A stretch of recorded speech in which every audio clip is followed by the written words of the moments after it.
David over here didn't know that we're recording an MMA podcast. He thought this was Food Wars. He's busy stuffing his face with roti when we're trying to talk about the amazing nights of fights that was last night. I love Food Wars and just food programming in general. You love the anime Food Wars? What? The anime Food Wars? Yeah, there's an anime called Food Wars. I thought it was like guys' grocery games. I'm going to be honest. I just said that because I thought it was like a kind of guys' grocery game. Kaiser guys, what are you saying, David? I can't understand you. Your mouth is full of roti, okay? Very unprofessional, David. Very unprofessional. Anyways. Wait. We're going to talk about unprofessionalism. Yeah, unprofessionalism. Jeremy coming here without watching the fights. Jeez. Ooh, very unprofessional. So, we are the Leg Kick Podcast. Wow, where's the bus driver? We are the Leg Kick. We are Michael. Oh, yeah, we are going to talk about you. Hold on. No. We are going to talk about you. No, not just yet. Listen, we got to get the intros out of the way. This is important. So we're the Leg Kick Podcast. We're a podcast about all things sports, specifically honing in on MMA. We are here to help you understand the fights. We've got Melanin, Mike Asiffo, veteran of multiple MMA fights, absolute beast. Radio personality. He used to cozy up to the big stars, but now the Raptors and whatnot. But now he's just here, chilling in the studio with his friends. Mike, say hi to the good people. Oh, I'm texting right now. What's going on? Yeah, talking about unprofessionalism. And then over here we've got Jalaf Jeremy Asiffo, a man who needs no introduction, but I'm going to give him one anyways. He was bodying people on the football field, and now he's bodying people with his absolutely killer takes here on the Leg Kick. Jeremy, say what's up to the people. Good people of the Leg Kick. What's going on, good people? And then over here we have David, who apparently is going to become a Yokozuna. He's trying to become a renowned sumo wrestler. So right now he just has to spend every opportunity, including when we're on stream, just stuffing his face. So, Gorgeous. Renowned Muay Thai savage, David Agbaire. David. Muay Thai gorgeous. Like when he butchers your name like that? I love it when he butchers my name like that. I think the only thing I love more than Muay Thai is Thai food. So, Stefano, where do you come up with these like narrations? Like, were you an English major or something? History major, but this is just off the top of my head. Did you show up to those classes late too? In my defense, I said, guys, feel free to do the show without me. You can go ahead without me. They're like, no. Look, you're the cream to our coffee, and that was not the said. Cream. Mike said that was not said. Mike's like one time. Mike was like, listen, boo, I need my cream today, and I'm like, okay. Hold on. I was like, Daddy's coming. All right, the cream's gonna go in the coffee. That's. Hold on a second. Did you really just do the in the middle? Oh my God. That's what the cream goes in the coffee. That's what I said. Mike's like, Daddy needs his cream. I'm like, okay, Daddy's on the way. Cream's coming. You can't make this stuff up. I wish I could. All right, man. All right. I keep forgetting to tell people, by the way, you can listen to the audio version of this podcast via Spotify, Anchor, SoundCloud, wherever Anchor actually distributes to. Google Podcasts is one as well. They do Stitcher, I believe. No, not Stitcher. Overcast, so on and so forth, and all of that jazz. So, and Apple Podcasts, which was formerly iTunes. It's still iTunes technically, but it's just referred to as Apple Podcasts. Guys, and also we have a new intro now, courtesy of Satan Stanislav Shilvinsky. Be sure to check out his workouts. He did a great intro for us. We very much appreciate it. Where me and Mike are looking thicker than a Snickers because of that beautiful COVID weight we put on. Big is beautiful. Let no one, don't let anybody tell you otherwise. And I don't know what you're talking about. I'm always in shape, ladies. I'm always in shape. It just happens to be that shape is sometimes pear. And we also have a couple of interviews you can check out. We have our Czech Congo interview, and we'll be talking about Mr. Congo's fight that he had last night later on. Tough one. Tough fight, for sure. Yeah. We're pulling for him, though. We always are. Mr. Congo, we always support you. Yeah. You're a brother to the podcast now. Who else? We have our Nat Wonder Girl Fairtex interview coming out next week. Technically this Friday, if Sunday is the start of the week for you. If Sunday's the start of the week for you, get up out of my face and stop writing calendars. Damn it, so confusing. And then we also have our Shoni Carter interview. If you want to go back, check that out. David has his series interviewing MMA gyms in quarantine. That is easily my favorite one. And you know what? It takes on a special importance with Ottawa gyms currently going back to stage 2 here in Canada, Toronto. What? I just said we're locked up. Akon locked up. We're currently in lockdown again. When will Doug Ford's Iron Grip be released off the necks of small businesses? I'm joking. Shouts out Doug Ford. Look, hey, no half measures. If we had just done this 100% for like a month, we'd be like New Zealand and back to normal life. But, you know. You know. It is what it is. People here are idiots. What? That's not true. Let's debate it. I'm joking. No. Well, you don't think if we took a stricter please no. Guys, okay. Please no. Please no. We're an MMA podcast. Plus let's just set up another podcast where we get political. Yo, do you think Obama did it? Huh? Yo, you think it was biochemical warfare from the 3G towers? Oh my God! Wow! For a second, I'm like, wait a minute. Did David take a hard right turn? Guys, please no. Okay. We gotta go to our East Asian correspondent, David Agbaire, first. For the record, his name is not pronounced like that at all. It is. Right. But first, our boxing correspondent, Jeremy Siebel. This is Jeremy. We're going to David first, but boxing correspondent first. Okay. No, I mean, this weekend I didn't watch any of the low fights, but next weekend you got Lomachenko facing Teofimo Lopez, which is going to be a big fight. Lopez is 15-0, 12 knockouts, and either he's going to shock the world or Lomachenko is going to christen him into his division. So we'll see how that goes. Spence and Danny Garcia is set for sometime late November or sometime in November. Wilder versus Fury is set for December as well. So that, I mean, we probably all here know how that's going to go. But Wilder Fury, yeah. But I mean, it'll be good. It'll be fun to watch, see how it changes. Wilder fired his trainer, Mark Breland, the guy, and they had a disagreement as to the corner stoppage. The corner stop, exactly. And I mean, I think. Sorry, Jeremy. That's why he fired his trainer. Exactly. That's why he fired him. They had a disagreement as I know. I know. I think it was a bad decision by Wilder. I think if you want to go with a different trainer, I think maybe like you can still keep Breland in the mix, but you maybe just demote him. But if that's the reason why you're going to let him go, I think maybe, there's a problem. But, it opens up the door for, I mean, you guys can jump in on the whole. Well, Breland wasn't the best trainer anyway. Like, if we have to keep it a buck with each other. Breland, great guy. I respect him, but he's probably wasn't going to be, he's not a WBO championship caliber trainer. I'm sorry. That's fair, and that's a fair assessment. Now, if Deontay Wilder was coming at this from the perspective of like, look, I didn't have the tools to get me to get the victory, right? And that's but no, this shows a bit of a lack of growth. Like if you're fighting your trainer because he didn't let you literally die in the ring, like, and you think the issue was the fight was not that you were out bested by an opponent who was just superior to you on that night, and then you develop your skills. But your opinion is no, I just needed to hang in there longer and potentially die. Like that shows that doesn't give me confidence going into this fight. Even if Deontay Wilder was like, took on a new coach and tried to catch up technically, and it just seems like too little too late. Like the thing that got him to the dance was that power, and he's not out there outclassing other boxers for the most part.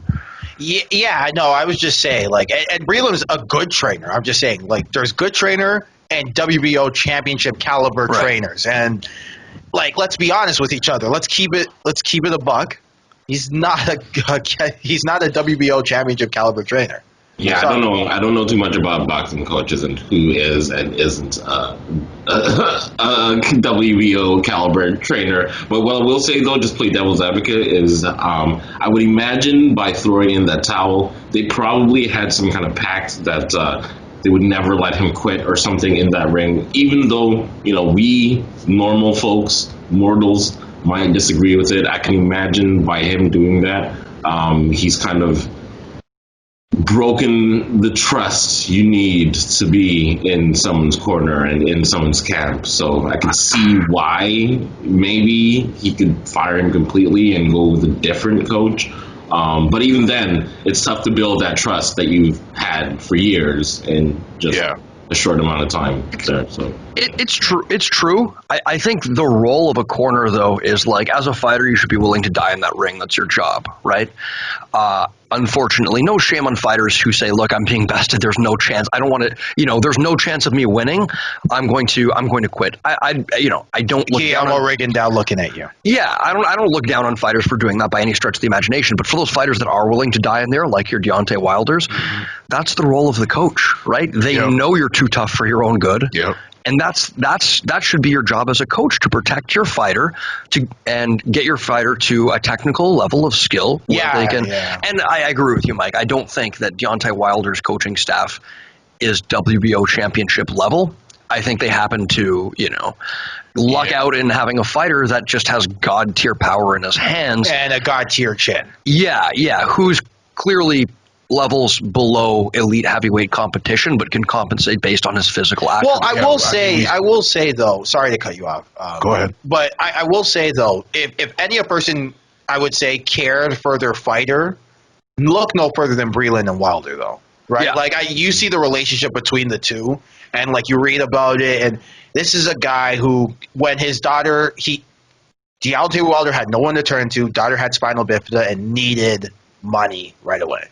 And Breland was there, right? Breland was there. So as much as I rag on him for not being, again, a WBO or a WBA championship caliber corner, this is a guy who definitely has his heart in the right place and is a guy who should be training more fighters. Sure. Yeah, no, we said it. Like, Breland is the type of trainer that's just the guy who's going to show you things and he's going to, teach you the game, but he's not the kind of trainer who is it sounds a little bit disrespectful to say, but like world class or WBO championship caliber, like you said. But after the fight, we were in here in the studio saying, Wilder shouldn't immediately jump into a rematch with Fury. I think we all said we're all in agreement that he should get some tune-up fights, and I think we all even talked about him maybe seeking out a different trainer, but outright firing him, and for that reason, you're right. It shows a level of immaturity on Wilder's part.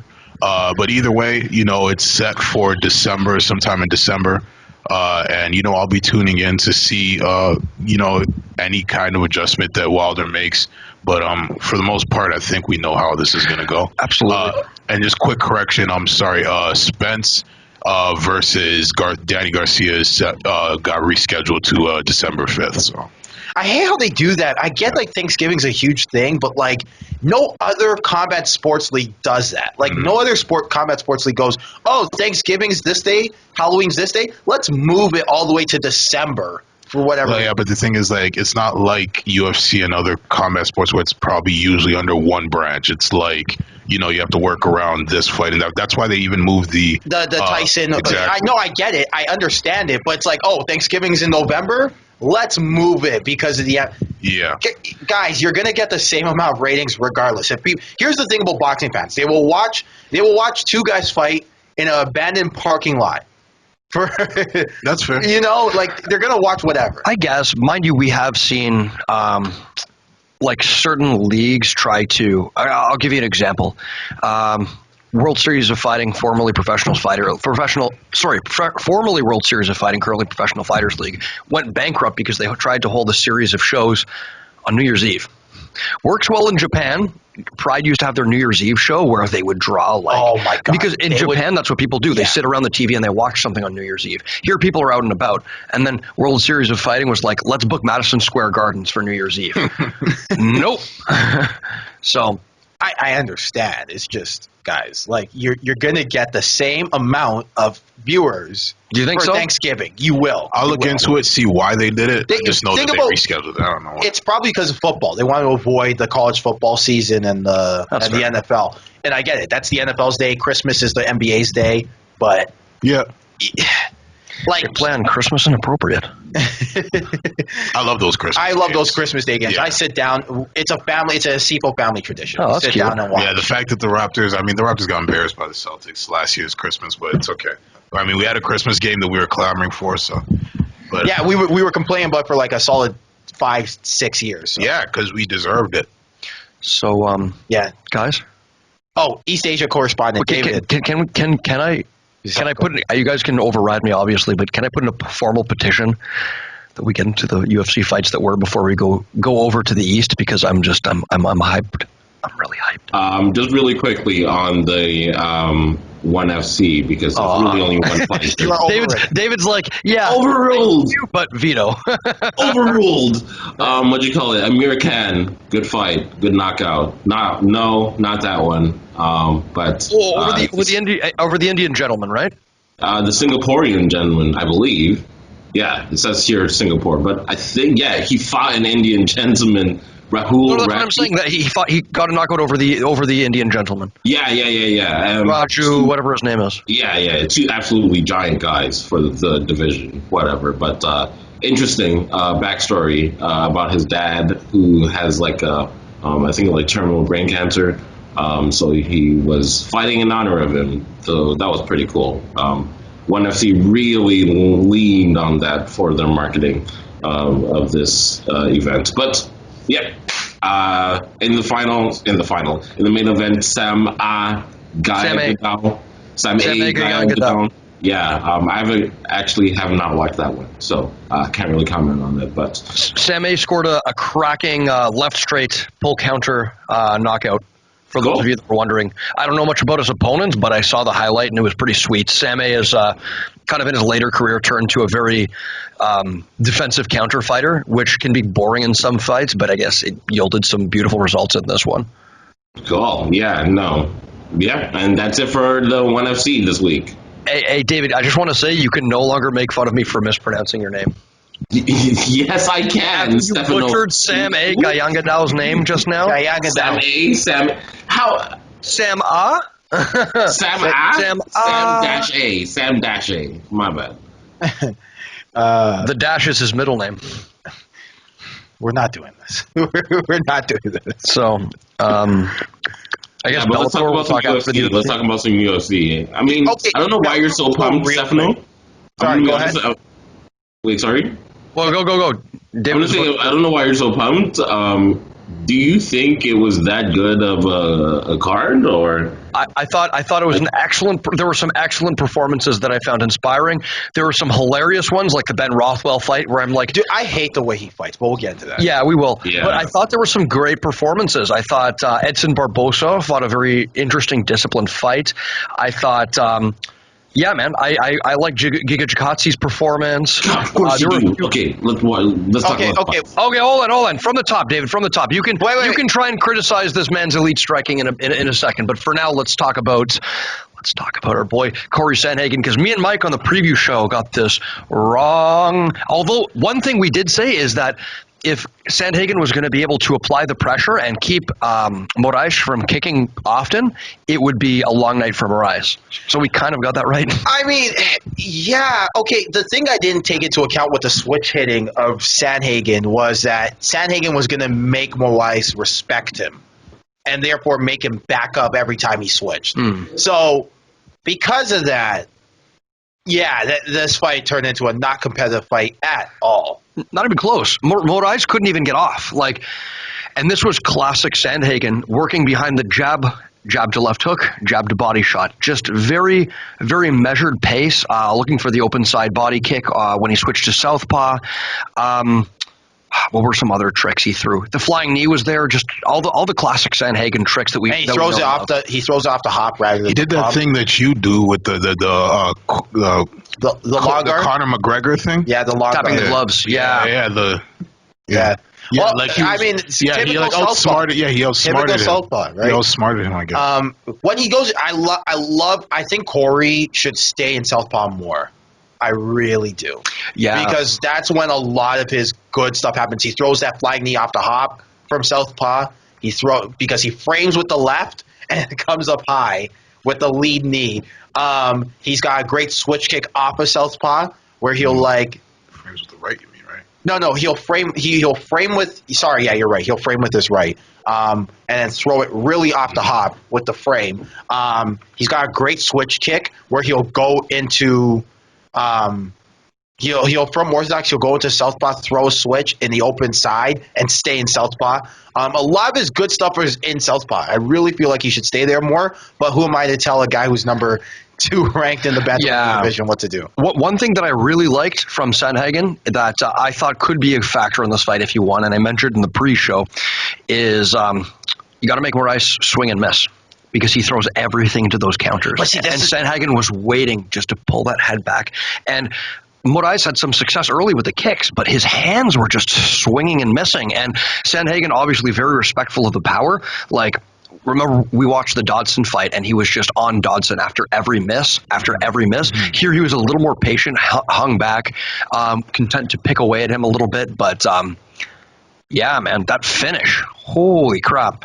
Yeah, I will say for Moraes, I would like to see Moraes take something off of, like, when I'm training some guys and they've got great power, I always say you're gonna knock somebody out at 75%, right? But you're gonna get tired quicker, much quicker at 100 than at 75. Yeah, take something off of it, man. Right? Like, I get it, but this isn't baseball where you need to crack something 400 feet in the air. Just take something off. And for Moraes, I felt like the loading up was the big issue, right? If you're going to throw with a load-up shot, either have it be your first or your last to set something up. And I felt like Moraes was going for one-hitter quitters out here. Yeah. And not necessarily setting up stuff for power. So, like, that big overhand if he was going to do, right? I would like to see a follow-up with a kick, with a low kick, right? Really slow down the movement. If you're going to throw a kick, take something off the kick, throw that power straight, right? Things like that, right? It would have been nice. And then you saw it pay dividends for Cory because as Moraes started to fade, Cory was starting to get him into deep water. Yeah, very true. Very true. And it seemed like the movement of Cory Sandhagen as well as the pressure and the feint seemed to give Moraes nightmares where he couldn't really get his main weapons going. There were the low kicks, but where was the switch kick, right? The switch kick that he's known for. I really think if you're a little more of a stationary target, it's going to be a hard night for you. Again. I think this is where the difference between actual competitors and connoisseurs of the sport differ between the casual fans like myself. I think I'm starting to become a little bit more than casual fan, but like I'd agree. Nonetheless, thank you, Stefano. But nonetheless, I thought it was a stalemate until the spinning back kick. I really did. I thought it was like they were trying to figure each other out. No, I mean, thought it was a stalemate. Did you not see Sandhagen outpointing him? Constantly landing that jab. Like he was out landing, but I saw Moraes was landing stuff. Let me get David in here. Right. Sorry, David. No, I can kind of see where Michael's coming from because it wasn't like Jeremy. Michael. Jeremy was coming from because it wasn't like Sandhagen was doing like a lot of damage. Really, until maybe later into the first, maybe into the second. So for me, it looks like the typical fighter who is, or two fighters. You have one fighter who's light with their jab and kind of doing pitter-patter shots, and you have another dude who's waiting to counter. And a lot of the times you're going to say that the person who's hitting with more power is still in the fight. So I can see where Jeremy's coming from. What I will say, though, is when I watched it the first time, I thought it was a much closer fight than it was when I watched it the second time, just before this pod. Because the second fight, I definitely saw way more tentativeness from Moraes. I could see. It's interesting you talk about combos, but I feel like the reason he couldn't get into any combos was because, number one, Sandhagen was leading the dance a little bit more. He was a little bit number one, he was longer, so he could get to his jab way more often, and he was kind of setting the tempo a little bit more. But also, I feel like the movement of Sandhagen, like you said, was giving Moraes a lot of problem. Michael pointed out the switching, I think, gave Moraes a lot of problems, and he was constantly guessing and couldn't really get into his rhythm. And that's why by the second round, he was getting caught. And yeah, we can talk about the finish. I get the part that he was leading the dance up in terms of the tempo. And maybe you're right. It's because the jabs weren't very powerful, which is why I felt like it was even.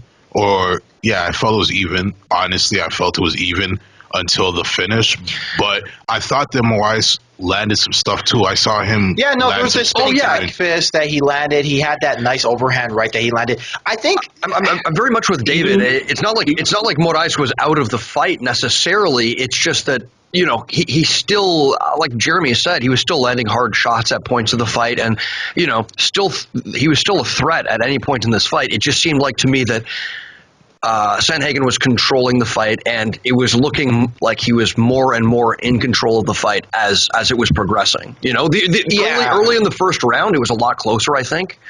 Well, I think it just came down to the switch. How was Moraes reacting to the switch, right? And I think there was the telltale story of the fight, because as soon as the switch, around later first round, as soon as the switch, like Cory would fake the switch, right, or do anything with the switch, Moraes started to get gunshot because he knew something was coming off of it. Yeah, but it's interesting you say that, though, because, you know, once again, I'm almost, I don't want to say embarrassed, but I really should, like, start, like, watching, like, fight highlights before we do, like, the previews, because I expected Moraes to be the more seasoned striker than Cory Sandhagen. I expected Cory Sandhagen to kind of mix it up a little bit more. So I was a little shocked when the fight started and Sandhagen's super fluid in there, and as you said, leading the dance.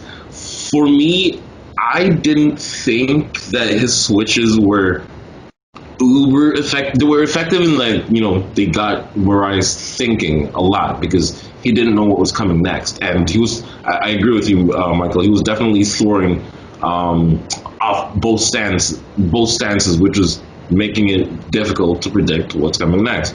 But I actually thought he was a little bit more effective in his regular stance because he had way more power. Because he's not a southpaw, right? He's just a regular. I think you're correct in that assessment. He's not a natural southpaw necessarily, but he has a few very good tricks from southpaw. I'd argue that just even if you're not landing everything off of the switch necessarily, and it's not something that you're accumulating damage for, just having different looks in your game, you know, it almost acts like a de facto feint in a way. Yeah, exactly. Yeah, it's effective. It was effective.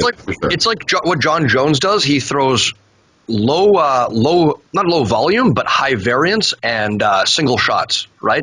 Sandhagen in this fight, a little more than single shots, not exactly throwing long combinations like he did in some of his other fights, but yeah, you're constantly guessing what angle those shots are going to come up from and where, right? He starts to set a rhythm from orthodox, then switches to southpaw, and you're like, oh, I thought I was just getting a timing on his counter. Now he's in southpaw, and I have a different set of tools to worry about. Yeah, and I think that's what greatly contributed to the finish, because as soon as, like, again, Moraes gets into deep water, right, it turns into Mortal Kombat. Mortal Kombat 3. Well, yeah. I want to ask you guys, because did the spinning heel kick come from orthodox or southpaw? It was orthodox, right? Because it clattered over the top and hit him in the top of the head. It was orthodox for sure. It was orthodox. Yeah. It looked like Moraes was expecting a body kick because his arm was. No. Do you know what it was? Sorry to talk over you, but no. And I feel like I noticed this last night also. Was he said he broke his orbital bone, and if I'm not mistaken, it was Moraes's, like, under Moraes's right eye. Yeah. So when he was going for that kick, you could see Moraes literally cover up and, like, try to protect, like, under his eye. The problem is the kick goes over his hands and hits him on the top of the head and knocks him down. But even when he flashes the jab, you could see him, like, bring his hands down to protect his eye because he feels like a kick is coming or something. It just still lands. for some As a man who's broken his orbital bone, I can tell you that it's debilitatingly painful. Yeah, no, for sure. Yeah, Which I can one's the imagine. orbital bone? Orbital bone is right underneath your eye. Oh, okay. It sucks. Okay. And Yeah, usually no, but it was so- swells up to a point where you look like ET, but Jesus. Yeah, but even like once Sandhagen says, his orbital bones broke, he knew it was over. So at that point, he was, and it was so. We were talking before the pod how it's kind of like a Mortal Kombat finish in that he was literally like, "What's the flashiest thing I can throw right now?" And basically landed it because that jab was like a flick jab, and it was the same flick jab he's been throwing the entire. I would not even the entire fight because usually his hands were up, but this one it was almost like a sideways jab where he's already spinning into the kick. It was ridiculous, man. It was super. I love how more guys are setting up their taekwondo weapons. I guess. Shut up, Mike. Shut up, Mike. All right, we're gonna get to pure taekwondo in the. I mean, you better make sure you can land that. That's all I'm gonna say. No, it's true. It's true. You better make sure you can land that. But to Mike's point, yeah, like throwing out that jab as a feint as you're spinning, like if you go jab, spin, that's one thing, but the timing on it is so weird. If you can throw that jab while you're spinning, it just draws your attention to the jab and then whoop. It shows how much power is in that kick. Like orbital bone aside, if a kick that lands on the top of the skull, that's not supposed to have that effect, but the spinning back kick just carries so much power with it. The turning wheel kick. And I will say too, like, just don't say anything about taekwondo, please. Okay. All right, relax. That's not taekwondo kick. What do you have against my martial art? It doesn't work. Okay. But you throw like I've seen lots of guys throw it off a hook, but to now throw it off that turning jab is, I love to see more setups, and I think that was the big problem with the martial art was that you weren't seeing the hands up the legs. I thought the big problem with taekwondo was that it doesn't work. Okay. This argument is boring, guys. Let's go. It's one of those arguments that, like, when me and Stefano have, it's heated, but like remember that one time in the WhatsApp group where we got like super heated about Andy Hug? Yeah, because Andy Hug is a karate fighter, a Kyokushin karate fighter. Yeah. Mike's like, no. That's not what I said. That's he's the not. The nuance in that conversation is being lost. I put out Mike's like, there's no such thing as an axe kick in Kyokushin. And then I sent him highlights of Kyokushin fighters using axe kicks. That's not what I said. And he's like, no. There are two other guys. Feels over reels. There are two other guys who will tell you that, like, that's not what I said at all. So moving on. No, hold on. I do want to ask. Tap and tell with him talking about Austin Hubbard's orbital bone. Oh, yeah, not a good, not. I mean, I get you're excited after the fight, but like, not cool, man. Yeah, Austin Hubbard's gonna talk to him a little bit. Yeah, you can't. What happens in training stays in training. Even if it's a freak accident, it's like Austin Hubbard's opponents can potentially, target that compromised orbital bone. No. You never do that. You never do that. John Wayne Parr on the Joe Rogan podcast being like how he beat up Josh Barnett. It's like, no, dude, you don't do that. Because then people don't want to train with you after. Even if it's true, people don't want to train with you if you start, like, training's supposed to be a safe place where you can, like... See, even when that video of Hamzat dropping Alexander Gustafsson, when that leaked, I was like, yeah, you don't do that, man. Because then training, you should be able to take risks and make mistakes so that you can improve, because you improve by making mistakes in this lower consequence environment. But once guys start feeling like, oh, I'm going to end up on somebody's, like... On Six Buzz. Yeah. They're like, well, now this is going to be a fight, and you're not going to be able to take risks and improve anymore. So it's just... Like, the only time I'm for tap and tell is when the person who had it happen to them is telling everyone left, right, and center, and then you can be like, all right, yeah, it happened, right? Sure. Yeah. Like the receipts. Yeah, like, it's like, okay. But, for example, like 2 weeks ago, I got slept by Don Magbu on an arm triangle. Actually slept. Yeah, actually slept. He was unconscious. I was unconscious, all right? So now it's out there, and so if Don Magbu wants to tell the story, he can. And for the record, I got slept so bad, I don't even know if it's an arm triangle. I just know I was in arm triangle position.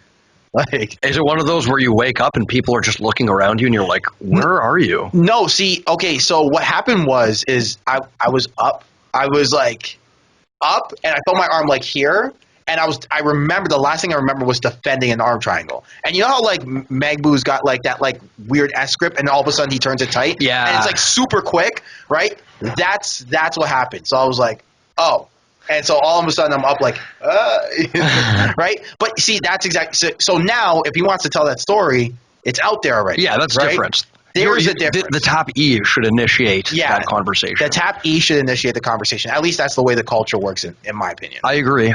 Hey, can I tell my getting slept story? Because it's kind of funny. I don't think I've turned it on air. Told it on air. All right, tell your tap. My slap story? Yeah. Am I getting slapped? Your tap story. So this was before my last fight, 3 days actually. And Donnie has the brilliant idea. Sometimes Donnie just has an idea where it's like, dude, what? Donnie, one of my closest training partners, good friend of mine. Same guy who slapped me, by the way. Yeah, Don GQ Magbu. He had this brilliant idea. He kind of functions in a bit of a coaching role for me sometimes. Brilliant idea. He's like, hey, Steph, because I always get caught in a triangle every training camp. I almost never get tapped in training, like almost never. Mike can attest to that. I will attest. If there's one weak spot he does have though, it's occasionally I'll get caught in a triangle. Very occasionally. Usually once per training camp. So Donnie's like, hey Steph, since you get caught in a triangle once per training camp, why don't you go into a fully locked in triangle and drill getting out 3 days before your fight? And I'm like, what's a brilliant idea, Donald? Let's do it. So here I am. I get put in a fully locked-in triangle, which is like, it's something that's near impossible to escape. You can't get out. So the first 2 times I'm against Jesse Newcomb, who he puts me in the triangle twice. Jesse Newcomb is brown belt out of Matador. And I have to tap and almost go out twice. Now the third time, I'm in this fully locked-in triangle. Paint It Black by the Rolling Stones is playing over the speakers, right? And I'm in this triangle trying to escape, and I hear, I see a red door and I want it painted black. And then all of a sudden, I'm a Sims character. And I'm just living my life as a Sims character. And I'm like doing my little like robotic cartoony movements. I open the fridge. I close it. I like go to the pool. I'm like, this is odd. I don't remember living in The Sims before. And so I lived what felt like, I don't know, like an hour of life as a Sims character, just going about my day. And then all of a sudden, I'm flying through, like, you guys ever seen Star Wars where they enter hyperspeed? Yeah. So I'm flying through hyperspeed. It's like how Joe Rogan talks about DMT. And I just see, like, all these colors flashing, and I'm moving forward at this, like I'm being shot through a cannon. And it feels like every atom of my body's been being pulled apart. And I'm like, what is going on? This is so unpleasant. I want it to end. Am I dead? What's going on? Where am I? And it just hurts, and it feels like it's going on for like an hour. And then all of a sudden, I see my coach, Jesse Richardson. Not the same Jesse who choked me out. Just looking at me like this. Just like looking. Oh, the other camera. Sorry, go again. His face is right here. And I'm like, I got up and I panicked. I just jumped up. I'm like, what the hell? I'm like, why is Jesse in my room? Because I didn't know where I was. I thought I was in bed. And I'm like, why are you guys in my... Like, am I training? So being choked out is like being on DMT. Dude, it's like your brain's dying. My brain was dying. Yeah, dude, I was out for 10 seconds. That's it. 10 seconds. You know what? It happens. Sometimes in training you get slept or choked out. Sometimes in practice you get ran over. In David's case, sometimes you lose in a game of chess, but you play chess? That can't be how. Real quick, I just want to say, so apparently I didn't know this could happen with a choke, and this was 4 days out for my last fight. I spent the entire day after that puking. Oh, jeez. Like, just on the toilet, just puking. And I still fought and won, but that's why my chin was so bad in my last fight, because I was choked out. Dude, I was disappointed. I was like, yo, he's getting dropped. Like, I got a chin. I got a chin. I was like, yo, what is this? I've been dropped 4 times in my life. 3 of them were in the first round of that fight. So, hey, David, it's all love. I know you're an athlete. David's a math. I don't know what you guys are talking about. We just did 15 minutes on you guys. I was sworn you guys fought on last night's UFC. Yo, why are you salty, David? I'm not salty. I'm just saying. Hey, you want David, if you want a nice choke out story, come here and I'll put you to sleep. Oh wow! Why did that sound sexual? Love you, buddy.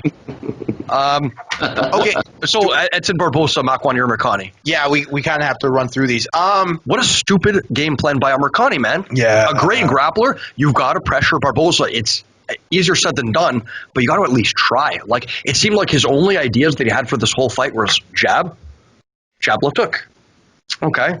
The uppercut. Uppercut. Ooh, uppercut single leg, right? Like that's the jab left hook wasn't building onto anything. He wasn't stepping outside, going for a right cross, not applying pressure, not using it to set up the outside body kick because it's southpaw versus orthodox. He just seemed like he was out of ideas, and Barbosa just gradually found his way into the fight. And guys, how nice was that dart when you jump in with the right hand and your other leg's in front? Just pinpoint precision by Barbosa. What he was just the sniper in this fight. Took some time for him to find his timing, but. Once he found it, he was off to the races. I will say, though, I would appreciate more if he actually saw where he was hitting off that dart. There was a couple times where his head was clearly down, and if he fought a more seasoned striker, that's head kick city. Yeah, or timing the uppercut, right? Yeah, but, I mean, we're splitting hairs here. That was a hell of a performance. Yeah, excellent. Yeah, I will say the one thing I will say too is that first round he needed some time to figure him out. As soon as he did that body kick, Edson has an underrated shovel hook with the right hand to the body. Oh, dude, beautiful! Used it as a counter because Edson started timing that jab left hook, and he'd step to the outside and just meet him in the center with that outside body hook, that right body hook, shovel hook. Yeah, that was gorgeous. And then in the third round, he dropped him again, landing the left hook over the top on that. Yeah. Woo! He looked good, and look, very much the sniper in this matchup. Finally, he gets a decision win where it's not dubious against him. Like I thought he won against Dan Ige. I thought he won against Felder. Both close fights. Yeah, I wasn't mad either way, but I do think he deserved to get the nod. Yeah. So for him, but I'm a biased Edson Barbosa fan. I don't care what anyone says. Unapologetic Edson Barbosa fan. And for him to come up, not the same, of course, a much more subdued Edson Barbosa in this fight. Yeah, like I said, very much the sniper. In his earlier careers, he was just slamming in those low kicks, But I also think that was part of as a southpaw, I get it. It's not exactly easy to find it unless you have a knack for it. That low kick. Barbosa's against the southpaw, you mean? Well, yeah, when you're southpaw orthodox. Like as a southpaw, I get it. When you're in the open side, it's hard to find that leg kick. Right. It's hard. Especially because you're kicking across yourself and you risk the counter to the back of the head. Exactly. Counter cross. Right. But this is where I really thought the spin kick was going to pay dividends for him because this is where the open side spin kick really helps, man. Yeah. But again, we're now here's me playing backseat coach when I shouldn't do any of the sort. But yeah, he looked good. What did you guys think about his power at 145 and just the sound of the shots as they landed? It's still there. It's still there, right? Yeah, it's weird. Some guys have it. Some guys can translate. Some guys can't. I like him at 145. It's so weird. I thought here's a man who could probably go up to 170, and then all of a sudden he comes in and his pecs are deflated and he's a 145er and still looks huge.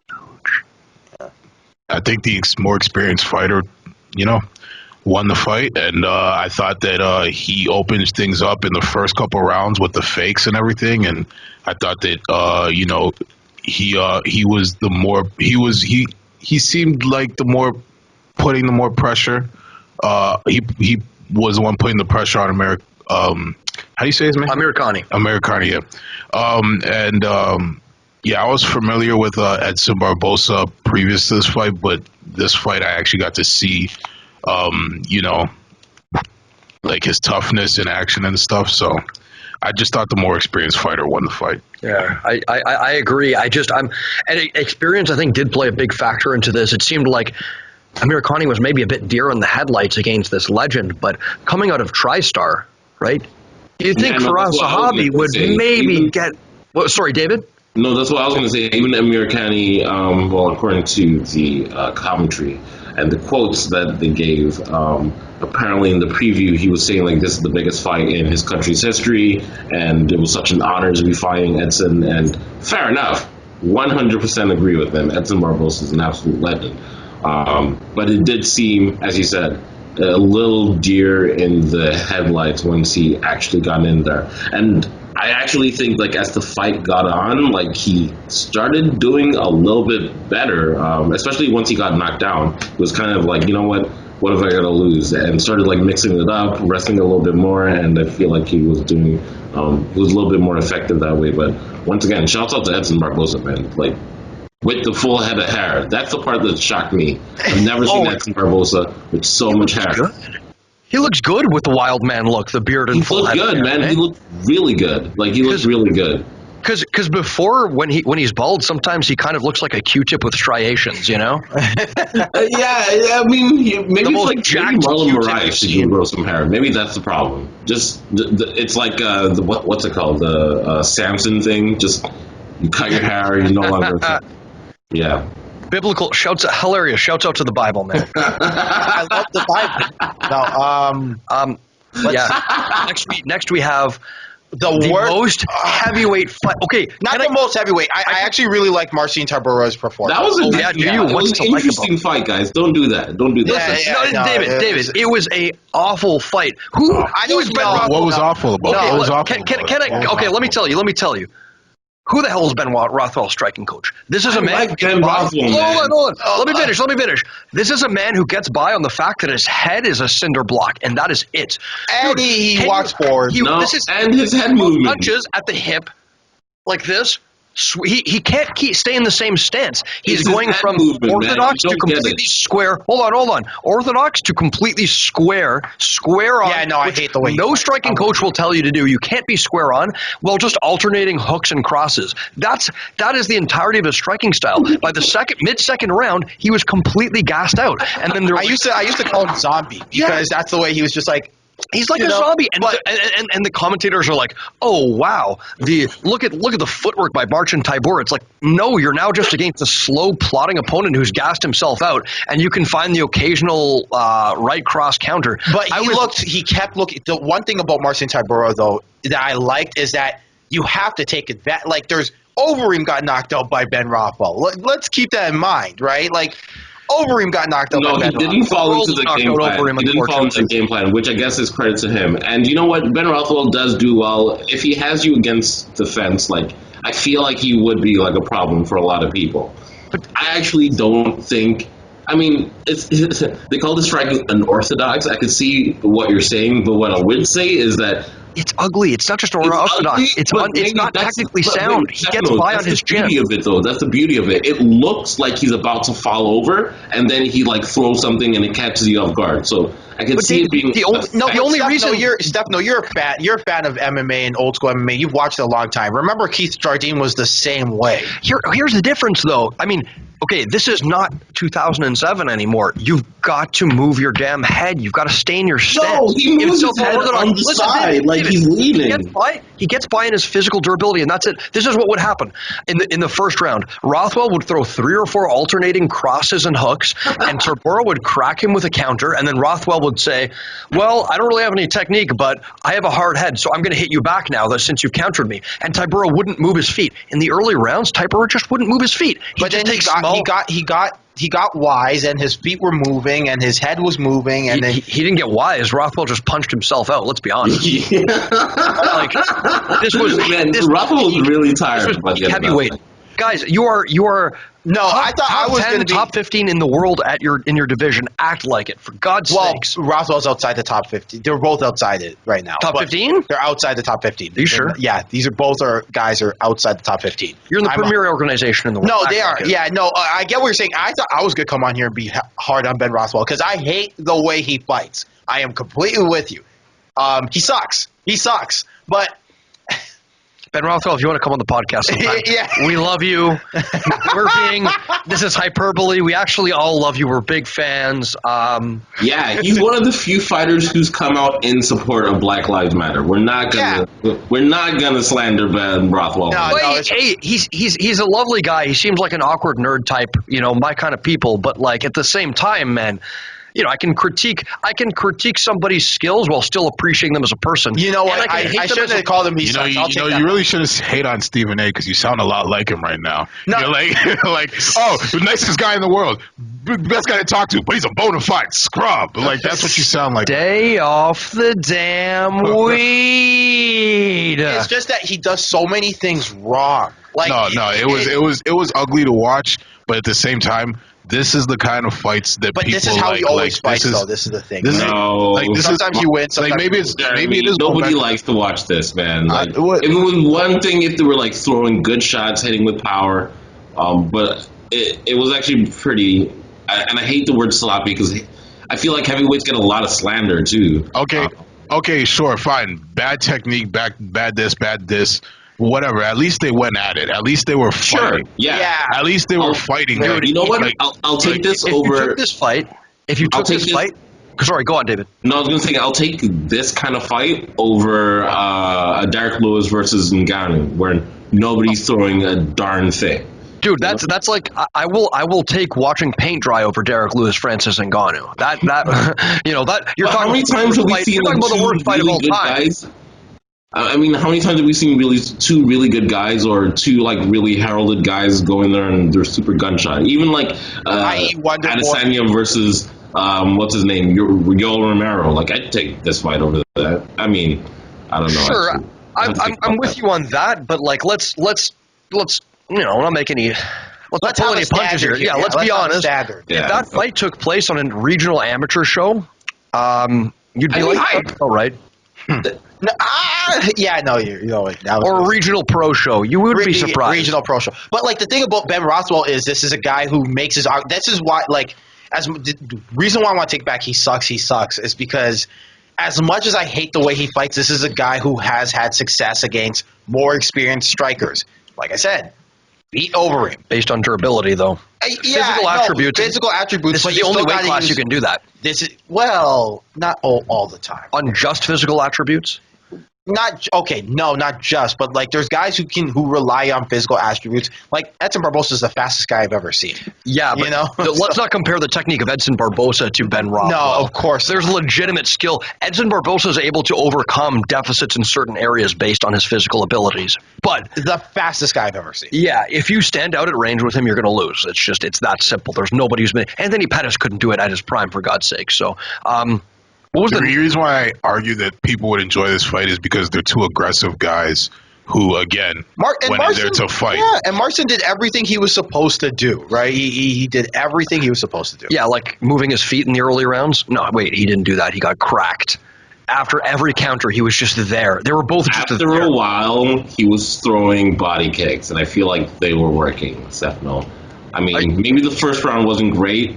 Yeah, he comes to slack, man. Yeah, come on, man. After a while, he wisened up. I thought I was going to be the one who was going to talk about, like, I was here prepared to, like, get some whoa-mans about Ben Rothwell. But nah, man. You know how I felt? I made this joke with my girl when we were watching the fight, or she made this joke.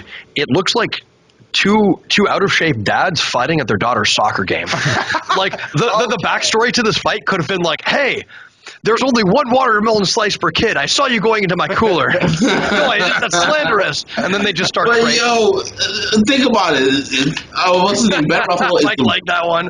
Ben Rothwell is the wrong soccer dad to be trying, man. Like I feel like he's a kind of like guy you think you could take. One.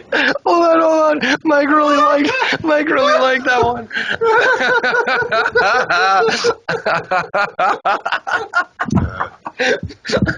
His love kills me, man. All right, David, go ahead. No, that's it. No, I just feel like Ben Rothwell would win in most street fights. I feel like he'd be a great street fighter, but like, yeah, I do think Again, this is a guy who beat a lot of good people. Yeah. A lot of good people. Sure. Yeah. Like I wouldn't want to fight him. You know what I mean? Like, I feel like you would go into the gym being like, yeah, I think I got the technical edge over this guy, and he would just like punch you to smithereens. So. Yeah, there's some people that just have those physical gifts. Like, I don't think Rothwell's been finished over 50 fights. Like, this was his 51st fight. Yeah, that's crazy, actually. It boggles my mind sometimes, though, that guys can, you have this physical gift. You have the durability. Man. Would it kill you to throw straight from your hip? Can you put some things together? Maybe a couple. It doesn't have to. I'm not asking you to be, Ernesto Hoost. But like, put a few things together, have a few things that lead to other things, a little bit of method, a little less madness, But you know what the reason why though is that like there's some guys who can make crossing their feet work. From Tony Ferguson's one, and so when Ben Rothwell's doing that, like I'm gonna step left, right, left. I guess the theory is you can cover more ground like that. Mark Hunt used to do it, not so much anymore, but he used to do it. Francis Ngannou did it in his early career, but I think that was just That was a more, Inexperience. that was more. But like, it's like with Ben Rothwell, you're not seeing him cover more distance. You're just seeing him kind of zombie his way to somebody up against the cage. And the reason why it works is because they're heavyweights and they back themselves up to the cage when they're going backwards. It's just the way it goes. Yeah. 2 steps and they hit the fence. You know, exactly, right? They're bigger guys, not as much fence for them to work with, and right. But I don't at the same time, right? Like, this is the thing. It's like, I hate the way he fights, but at the same time, he's being a lot of, like, for the 50th time, I'm going to say this. He's being a lot of good guys. You look up and down his record, he's being a lot of good guys. He's got great jiu-jitsu.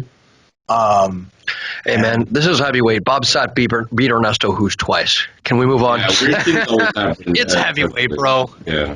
All right, Okay, next you guys one. want to talk about Dricus? Oh, man, not impressed. Yeah. Not impressed.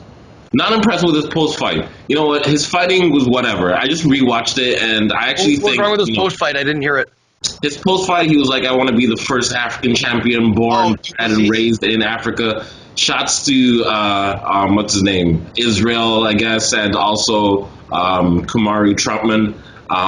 But I just feel like, you know, there was no need. Come on, man. Like, Why? What's wrong with that, man? He's proud to be African. no, I get it. But, like, also, no need. Like, no need. But He's proud to be from where he's from. It just seems so dickish. It's because, like, first of all, Israel Adesanya is like, he's proud of his heritage because he used to get bullied for it, and then all of a sudden, that's the thing. It would be one thing if, like, you know, Kamaru and Israel were not proud of being Africa, but it's almost like, why is it a competition of who's most African? That's just like a weird, I don't know, it sounds weird, true. but it's almost like a weird thing that right? It's like, I'm not born in Africa, but you best believe bring the Ghanaian flag to, like nobody would say that. Yeah. Like, who cares?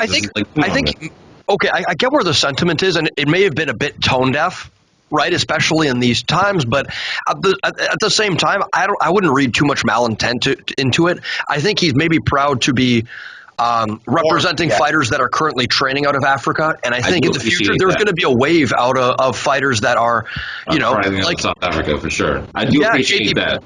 JP Buys, Lutando Biko, there's some legit talents in Africa. It's just also, let's not forget the history of South Africa and the fact that he is a white guy. Let's call it out. I mean, he's white, but does he need to be apologizing for that every second? No. Can he be proud to be South African? No. Yes, he should. I'm joking. I don't know. No, I get what you're saying, but the point I'm alluding to, though, is that, right, when you do these things where you're calling out black guys who are proud to be African, and you're from South Africa, A white guy from South Africa. It's a little tone deaf. It's tone deaf. You're gonna, you know. I wouldn't say it's racist, but it's certainly tone deaf. No, I'm not saying racist. He could have been a little more sensitive. He could have been a little more sensitive. I do think maybe the fact that Israel Adesanya is the champion of his division and he's a highly touted prospect, like coming into the UFC, maybe that has a little bit something to do with it. I just think if you're gonna manufacture a narrative, like, that's a weird one to pick. You know what I mean? Like, you're saying, like, what? Israel Adesanya is not African? Is that what you're saying? No, I'm saying he's not a real African. It's like, you're not a real African. Weird You one. talk like this and be South African if you want to be from Africa, okay? yeah. No, That's not bad. But you know what? If we were to go, if the three of us were to go back to our home countries, they would probably say we're not African either. But that's You're not really Would African. you try to, like, lobby for a fight with it, though? Like, that's exactly. Like, that's a weird thing for me personally. Yeah, and by no means am I saying racist. I do want to make myself clear. I'm just saying let's be honest. Of, like, tone deaf. Yeah, a little bit tone deaf. And I think if we weren't in such tumultuous times, probably we wouldn't have batted an eye at it. But, like, if you were to go back to Italy, would they say you're not Italian? oh, for sure, they'd say I'm Canadian as F, right? Okay. Yeah.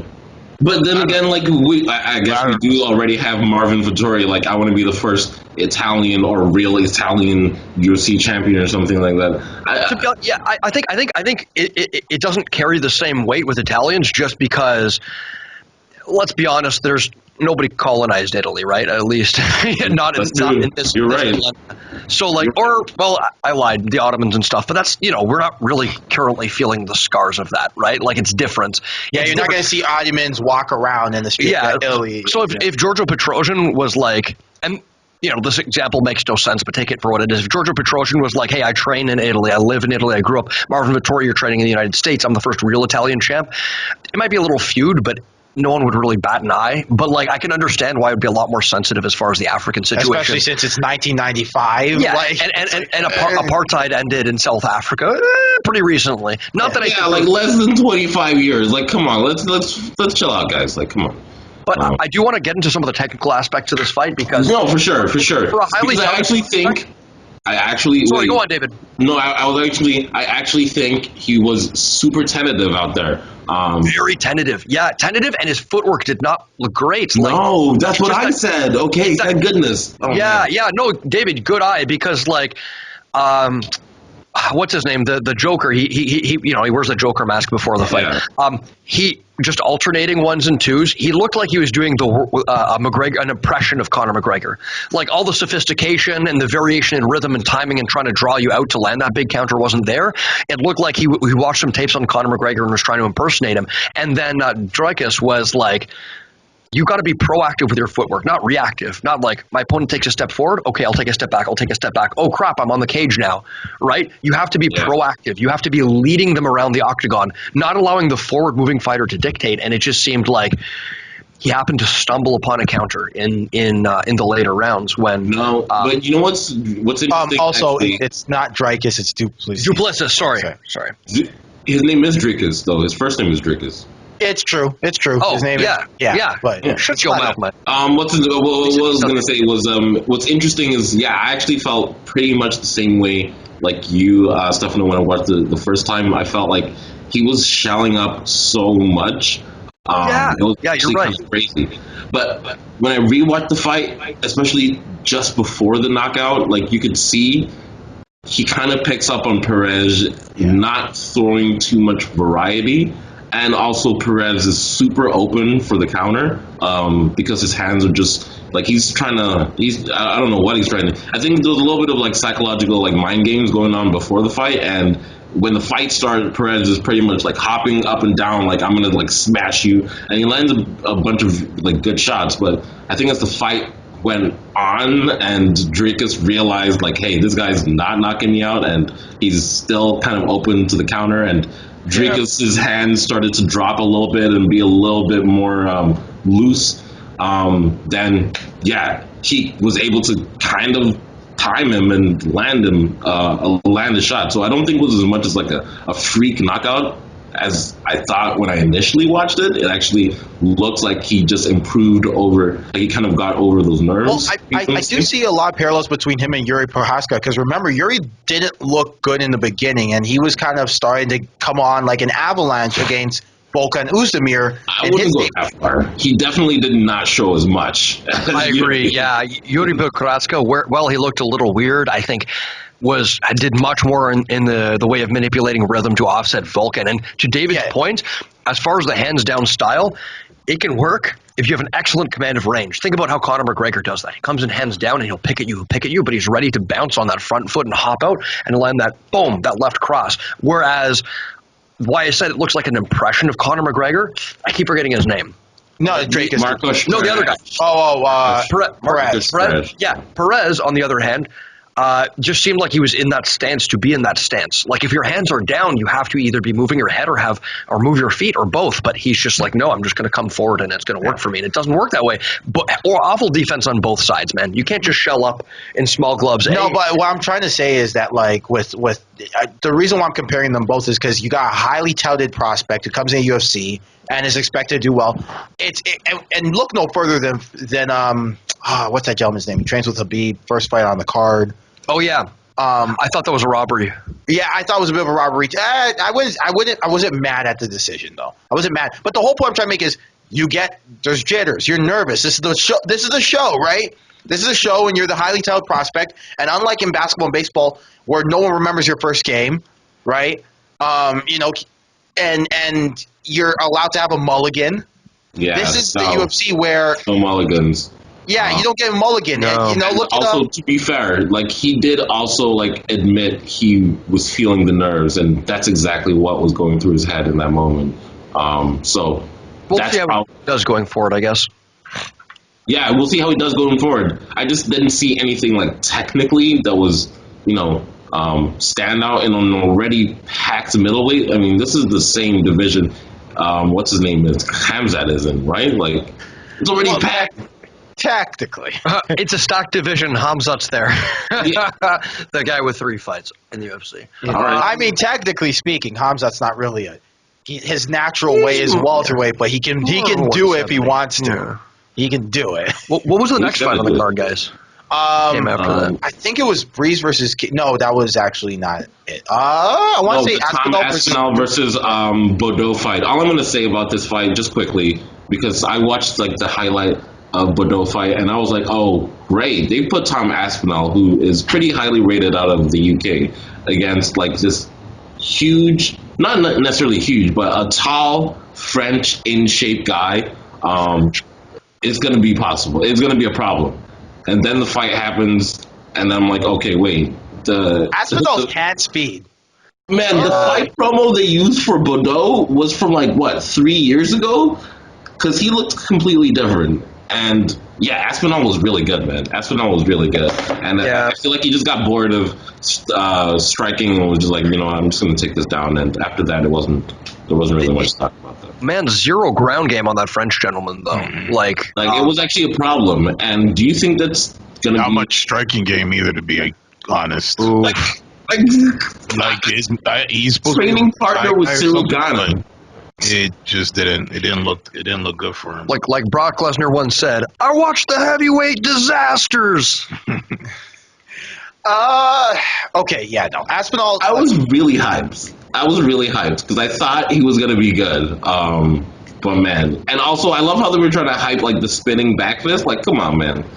What is it? Every time I see a spinning back fist in the UFC, I'm like, guys, what is this? 2007? Stop. I don't see tap out shirts. Isn't your boy a spinning back fist legend? Which boy? Shoney Carter. Yeah, but that was 2007 and earlier. This isn't 2007 anymore. You got a our boy, guys, our boy.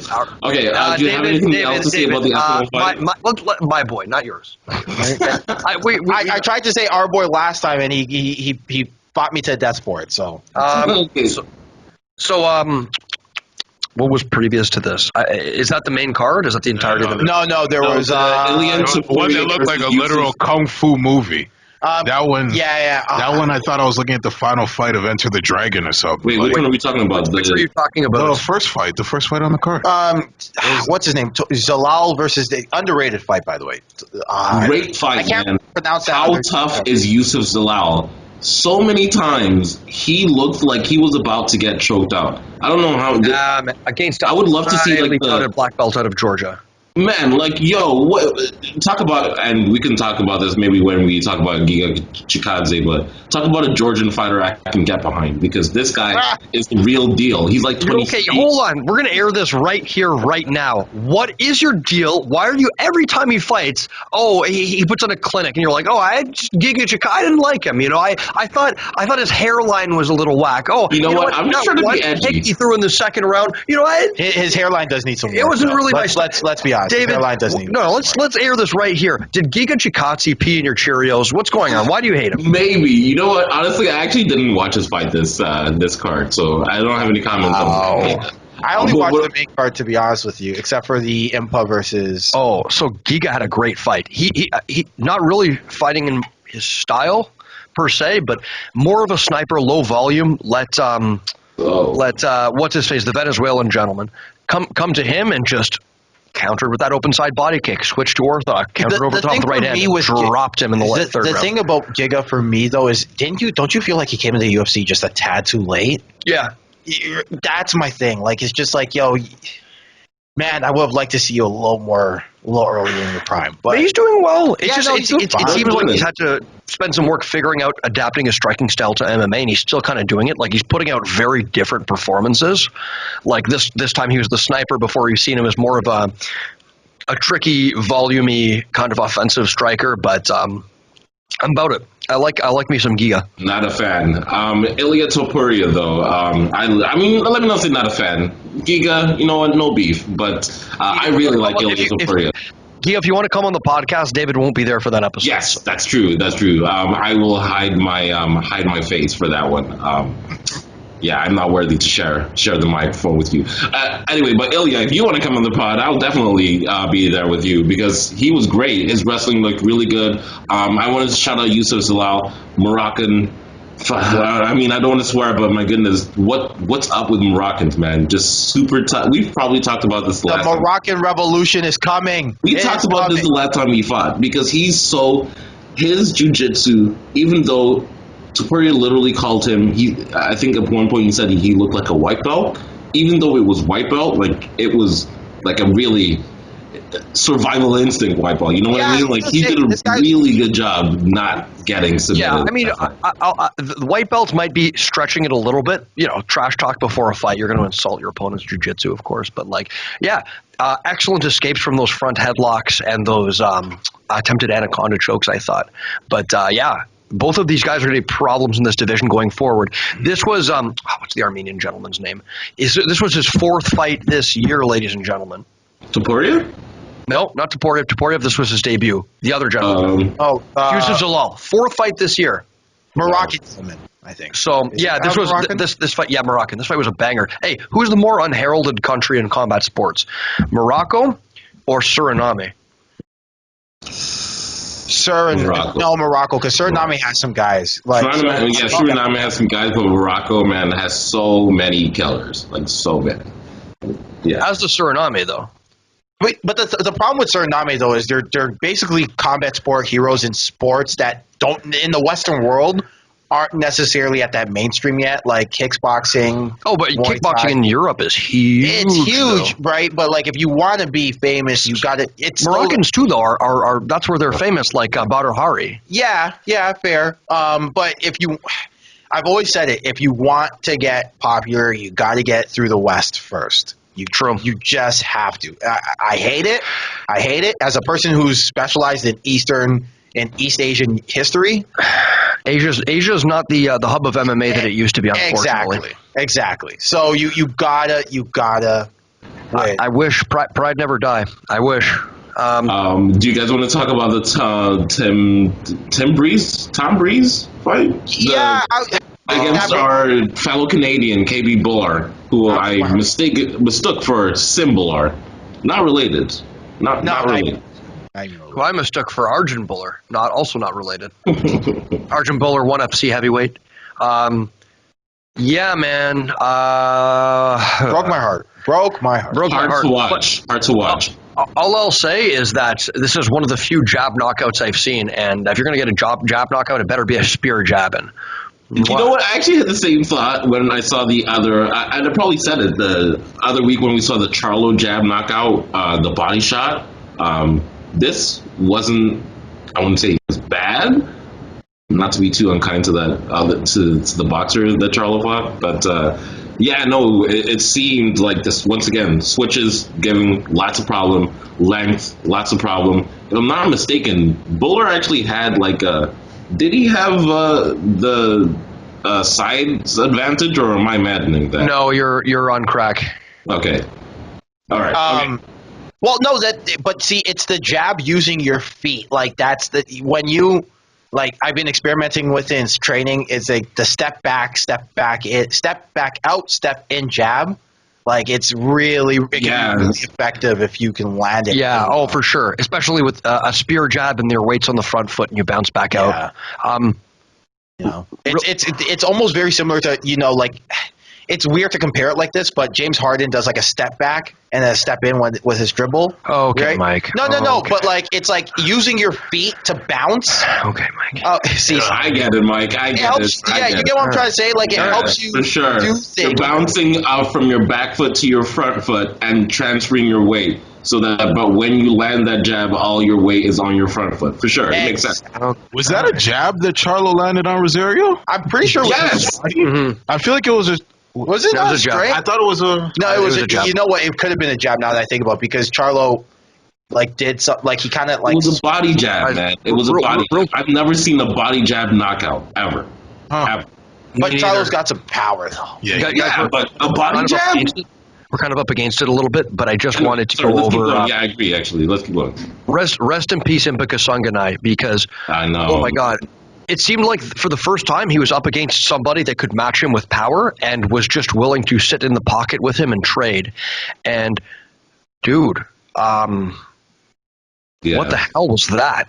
I haven't seen anything like that since the jump kidding spinning back kick knockout of that Uriah Hall did on Gegard Mousasi. Textbook Taekwondo. No. Textbook Taekwondo. No, man's never trained Taekwondo in his life. No, I know he has, karate. But I'm just saying That's karate. That's textbook Karate-san. All right, just textbook Taekwondo. Yeah, I don't think you need to know how to do it. I feel like that was very instinctual. And my point before the pod was, if I'm not mistaken, Impa is that guy who's been fighting since like 2018 or something like that, like only a couple years. He has like 8 fights on his record going into this fight, and I just feel like he hadn't seen anything like that. And can you blame him? I mean, who has? How many times? Yeah, I was about to say, bro, he looked like what I say. That's probably gonna be the best knockout of all time. Like he looked like those guys when they're about to get finished in like Street Fighter or Tekken, like where they're like swaying back. Oh, and it's like, forth. Finish. Yeah, I don't think anybody could have seen that coming. Like when you catch someone's kick and you're holding onto the foot, the last thing you expect them to do is I'm going to spin and kick you in the face. Never. Right? But, like, come on. But you know what? And this was the thing I was saying with David too, is Impa did everything right you're supposed to do with that kick. Yeah, everything right. You know, if you like, he blocked it on the right side with the lead with the hand that you're supposed to block it with. Parried it to the other side. Yeah, brought it to the other side. Was about to throw a nice low kick down low to make him pay, and then Joaquin Buckley, who by the way looked really good against Holland, and no one talks about it because Kevin Holland sent him to the shadow run with that one punch. But Joaquin Buckley then goes in there and decides, hey, I'm going to just throw this spinning side kick to the face. And if Buckley throws that kick 10 times, how many times out of 10 do you think he lands it? One time, and it just happened to be on it. Do you think Impa waited too long to throw that cross hook off of the kick? Yeah, 100%. He waited a little too long. I agree. Mind you, you don't expect that to come back at you. You would expect if you wait too long, maybe they'll pull their foot out and run away. Fudge me. Yeah, I mean, I agree with you. Also, just as you guys are more experienced, like strikers, just it's such a zero-sum game. Like if you miss that, like you fall. What happens? You're on the floor and fall straight on your Angus. Exactly. Like he had to land that. Like most people aren't gonna do that. I just feel like it was one of those freak things. But at the same time, I feel like, and maybe I'm being harsh, but I feel like somebody who's fought like a really long time would lean back, try to move that second leg or something. That's the technical defense for it, though. Like honestly, David, yeah. I mean, Gegard Mousasi got caught by a spinning jump back kick against Uriah Hall and was knocked out. And he's an experienced kickboxer. It happens. Yeah. Like it's the technical thing. You are right. That's the technical thing you're supposed to do. You're supposed to put your weight on that back foot, lean back, let him fall on his butt, and then you're going to take advantage of him. But I would say earlier in that round, maybe you would have a case that over the course of the fight, maybe Impa was getting exploited a little bit, being a little bit one note, and getting countered with those those hooks to the body and head of. Yeah, competitive fight, but no one's going to remember that though. Hey, I mean, I don't actually think, with all due respect, all week. Yeah, that's for sure. Either way, it's going to be Sports Center, man. Yeah. Geez. Let's see. Anything else? Jeremy's take. Oh, we got to mention Cheick Kongo real short. Oh yeah. Okay, let's talk about Cheick Kongo and MVP. I'm actually kind of impressed with Ross Houston. I didn't see the fight, so walk me through it. Well, he just played a very smart game against MVP. Stayed all the way out, stayed all the way in. Tried to use some grappling, but MVP.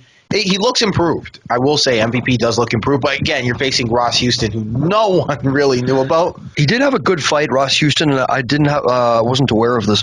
He had a really good fight against was it Mads Burnell? But it was a fight in Cage Warriors. You guys have to see it. The fight was literally called a no contest because there was too much blood on the mat. Oh yeah. I heard of that. That's crazy. Yeah, like literally. What's the name of that British ref? Goddard Goddard was literally like looking at the cage, and he stops the fight. He's like, "Stop the fight! I don't know what to do. There's blood everywhere," and he's just like freaking out. And then because the canvas looked like a Saw movie, it was nuts. You got to see that fight. It's one of the craziest fights I've seen. Yuck. Yeah. But yeah, no, the Czech Congo one is the one I think we all need to focus on, just because that's friend of the show, right? Gentleman, Absolute gentleman. And I'm not going to say robbery. Like, it could have honestly went either way. But I thought Czech Congo had it. I'm gonna be honest. I thought he had it. I would say so. Yeah. Yeah. No, I thought he had it. So, I'm always going to go for Czech. Yeah. And you know what? I'm not going to say this matters because it shouldn't, but because the crowd is in France, I thought they were going to send him home with a win. And it's not like it would have been dubious if Czech got the win. So yeah, no, I thought he had it. I'm going to be honest with you. So basically, once again, blame Bellator is what you're trying to say. Well, Bellator doesn't appoint the judges; the athletic commission does. No, but you know what? It's interesting. I thought Johnson did a much better job than the first time, of course, because the first one was a blowout. Yeah, the first one was a blowout. So, a much better outing, and definitely kudos to him. He did everything he was supposed to do. But I just thought Czech still looks good at 45 years old. And it's tough, right? Maybe we'll see him rematch Ryan Bader in the future. Yeah. I was so ready for that Ryan Bader. Too. Everyone was so ready for it. Like Czech Congo said, Ryan Bader is pussy. I have to edit that. No, it's true. It's just a quote. He said it on the show. Ryan Bader, you are pussy. Okay. Jeremy's take. Jeremy, get on ladies here. and gentlemen, it's time for Jeremy's take. How much time we have left in the show? Like 10 2 minutes. 10 minutes. Okay, so we're obviously not getting to the finals. Jeremy's take. We can get a little bit. It's All right, but Jeremy's I'll make it take. quick because I want to talk about how Anthony Davis should be MVP. So I'll make it quick about my take. It's time for Jeremy's take. What? What? Time for Jeremy's take. I said it weeks ago when I had my top 5 storylines going into the NFL season. And it's come to fruition. The NFL is in shambles. You got teams and guys and games like dropping like flies. And because of this coronavirus, I said, how are they going to handle the coronavirus? I said, if you think back to when Rudy Gobert contracted the coronavirus, they did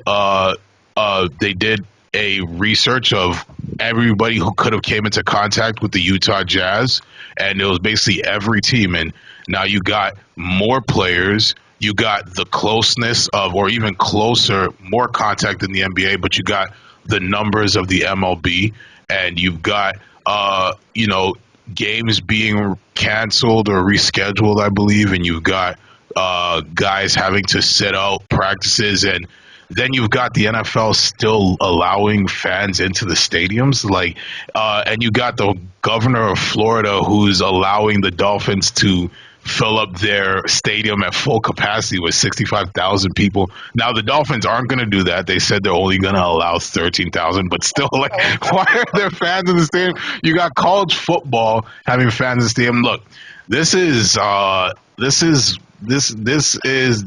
crazy to me, and it's just what my roundabout point is that, look, as an NFL fan who wants to see a Super Bowl fan being crowned, I advise that the NFL step back, evaluate, take the NBA's lead, evaluate how you want to safely carry out this season, and come up with like a real plan.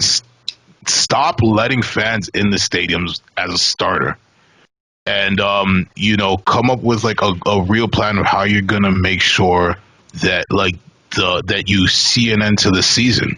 You guys have any thoughts on that? I think that's pretty based. I would agree. Fans in the stadium is just such a bad idea. You see it for the Houston Texans. You see it like it's just fans everywhere. It's We're like having an international soccer right now. International soccer, certain countries especially not pointing any fingers, Eastern European countries, but they're allowing Hold on. What do you mean? Eastern European countries. I'm just saying, there's like a part of Europe where fans are not allowed, and there's a part of Europe where white coronavirus, right? What are you trying to infer exactly here? I don't understand. Hilarious. I think I was watching. Vladimir Putin eradicated coronavirus years ago. It doesn't exist here in Russia. Hilarious. I think I was watching like a European soccer playoff. It was like a North Macedonia versus like a Belarus or something like that. So you can imagine. Not much. Why is Belarus even playing soccer? I'm getting too scattered here, but all I'm saying is that what we realize in Corona is that when it comes to athletes performing during Corona, these owners really don't care about the health or the safety of either the athletes or even the fans if they're going to allow 65,000 people to pay to be exposed to Corona. It's crazy, man. It's crazy. Listen, you're wrong, my friend. In Eastern Europe, protection of God King Vladimir Putin extends to all of us and protects us from coronavirus. We don't have to worry. All we have to worry about is Western imperialism. That is real virus. Racist. Somehow that's racist. Okay? Somehow that's racist. I don't know how, but hold on. I'm half Ukrainian. I can make these jokes. Okay? They colonized my people. Damn it. Okay, I'm running out of halves. That's as ours. The one thing I will. I love how I'm just gonna just ignore, walk past that. But this has been Jeremy's take. Jeremy's take, everybody. Jeremy's take. The one thing I will say is, you know what? I'm increasingly more delusioned with this world because I really thought coronavirus was gonna bring us together. It sounds very cliche, but I really thought a lot of people were gonna put the politics aside. A lot of people are going to put, wrong. And yeah. Wrong. Wait, what are you talking about? In times of crisis, we only get more divided. Don't let the movies fool you. Disaster tends to bring people together. It just, I guess it depends on the kind of Against disaster. the common enemy. Don't get it messed up. Listen. Right. Okay, also, this isn't a political pod, but did you listen to the last State of the Union? The only thing we can infer from the coronavirus is that Trump had it and he fought it off. Yo, did you listen to the last video Trump released? This isn't the right pod for this, but man, talk about. He's like, I don't know. He was all hopped up on meds. Yeah, man, and he said, I want you to remember one thing. Absolutely fine. Don't let anybody fool you. I'm not even sick. I'm ready to lead the country again. Said, make sure you remember one thing. Donald Trump. Please. Sorry. Hilarious. Sorry, David. He said, make sure you remember one thing. This was all China's fault. Hilarious. That is hilarious. He is killing me. It doesn't matter. It doesn't matter how we responded to the virus and the fact that we've let 200,000 of our own citizens die. Just remember, it comes from China. Yeah, man, he was killing me, man. It literally was like a comedy bit. It looked like an SNL skit. It was really, man. It's sad that it's real. So, before we take too deep a dive into politics, I think we should maybe wrap this up. All right. Before half our audience leaves the chat, leaves the viewership, unsubscribe it to the channel. Yeah, or goes Ultimate Feelings Championship without spelling it. Oh my God, yeah, classic Feelings Championship. Yes. Hey Dave, are you ready to accept that AD as the MVP? I just want real quick before we leave. No, LeBron. No one is Stop. right. It's actually it's more close than David's putting it out there to be, and it's more close than you're putting it out to be. They're neck and neck. Okay, what are you talking about? You know what I got to say? You know who I think should be MVP? No. Jimmy Butler. Rudy Gobert, more like Booty Gobert. Am I right? Hey, Rudy Gobert, more like Booty Gobert. Am I right? That man's got a gadonk. A donk. He's got some junk in the trunk. That's kind of gay. Aren't you talking about Kyle Lowry? Wow! All right, it's okay, guys. This guy's staring at their bums too. Yeah. Okay. Kyle Lowry. Who's taking us home? Kyle Lowry's tickers. Yeah. Would you eat it?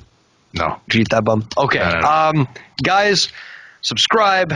Subscribe to the channel. We got a wondrous backlog of content. Many interviews coming. If you want to post cringe about Ultimate Feelings Championship spelled incorrectly, you can do that. ULTIMAT Ultimate. Yeah. If you want to come to our channel and post cringe, you do it, but you come and you subscribe, damn it. You subscribe. If you post cringe and you don't subscribe, we will seek you out. We will find you and we'll subject you to David's feminist slam poetry. So all that being said, guys, thank you. We've got more things on the way. You guys out there make this possible, and we want to keep doing it for you. So the only, like Fat Joe once said, the only language I speak is F you pay me, bitch. I can't say bitch. It's a female. I censored the F word. Oh. I'm going to say the F word. Are you ready? No. French fries. Okay. So, thank you out there. You know, we do it for you. Good people like it. We do it for you. Yeah, thank you guys for like growing our channel and stuff, and like tuning in and stuff. We appreciate it. The subscribers who are subscribed to us, like, we really appreciate you guys out there. Our day one subs. Hey, shouts out to Samoa and Danny, man. Shouts out to Samoa and Danny. Yeah, the Leg Kick, the intern at the Leg Kick podcast, finding us these interviews. Yeah. No, it's been a journey with you guys. I gotta say, I'm really proud of my team. 4 more years. Yeah. 4 more years, and then 4 more after that. So, Mike, you want to do your thing? To play us out. What does that mean? Man, that watermelon joke had me. In this crazy mixed up world where I gotta be somewhere in half an hour to train. Just remember one thing. Lifetime. With Danny? Yeah. He invited me to. I wish I could go, but I can't. All right. I gotta go pick apples. Ew. What? Look, I'm doing my thing. All Get out of here. Just remember, you got 3 things. You got life, you got family, and this podcast. Take it easy, everybody. Come on, everyone. We have strawberries to pick.